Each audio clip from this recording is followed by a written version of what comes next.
Bum bum bum bum bum bum bum bum bum bum bum bum. The Peter Dislike Show. Bum bum bum bum bum bum bum.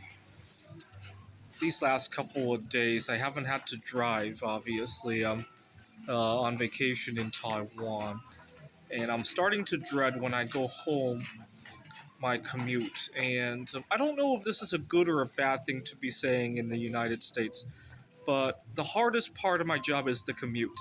I don't know if those words are the most terrifying things to say or the best thing to say because let's face it, there have been other jobs where the commute was the easy part. It was getting there and dealing with the challenges of the job that were hard.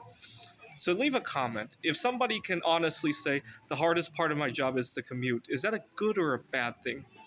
Leave a comment. I'm not sure how to feel about it.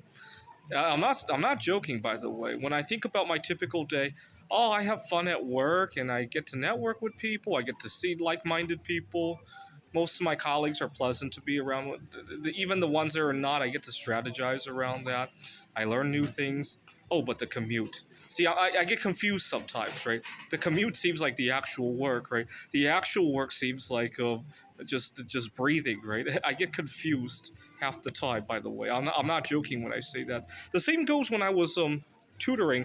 A lot of times I had clients who were scattered all over the place. I might have worked at a tutoring center, and the tutoring center is always in a part of town that I could never afford to live, right? That's why tutoring even exists over there, right? And I got to drive there, students, and oftentimes the hardest part was all the driving. A lot of times I forgot, what do I do for a living? Am I a tutor? Or am I a cab driver who just also happens to enjoy what I do when I get to the destination? I get massively confused sometimes. By the way, I'm not joking when I say that. Although not every tutoring center has been pleasant, right? Sometimes the management has wonkiness, and actually, commute is the hardest part. Usually, dealing with management and generational differences is the second hardest part. The tutoring doesn't even register as work.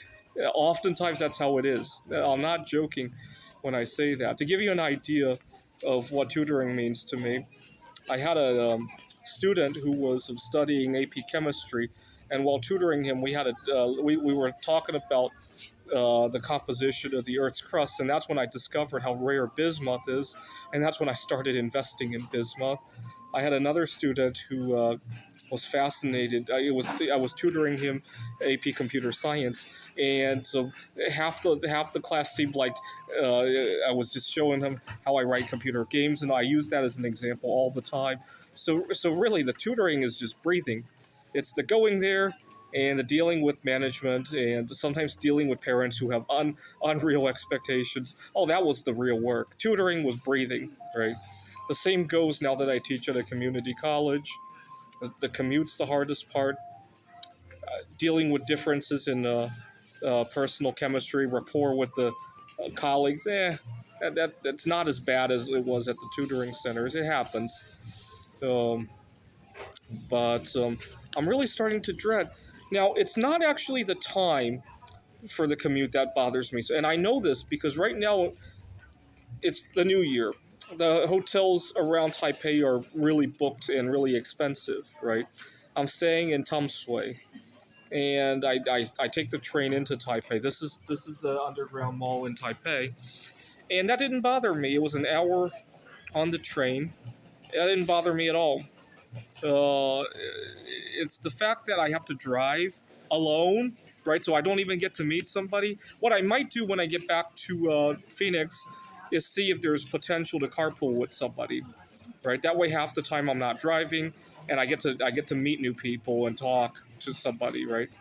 And potentially, maybe even meet an important person through somebody else, right? And that would be a little bit less painful. It might be a trade-off though, right? Because if we're carpooling, we might have to compromise on the time, right? You can't just say I'll wake up whenever I want to, and right. So that might be a compromise too, right? Ideally, one of these days we'll have a train connecting. See, right now I'm in Apache Junction, and you would think there would be a train that would go from if those two cities were in Taiwan. I guarantee there would be a train connecting Phoenix with Apache Junction, right? Maybe even all the way to Albuquerque or even all the way to Texas, maybe, right? And maybe another train that goes from Phoenix west to Los Angeles, Las Vegas, maybe, right? If these places were in Taiwan, I guarantee we probably have one that goes north to Salt Lake City, maybe Denver as well, right? And then maybe in Salt Lake you could change lines to go to Seattle. Guaranteed, if those cities were in, if Taiwan were to, if we start running up our national debt and we start owing Taiwan, Taiwan repossesses the U.S. That would likely happen, right? This is the Peter Dislike Show.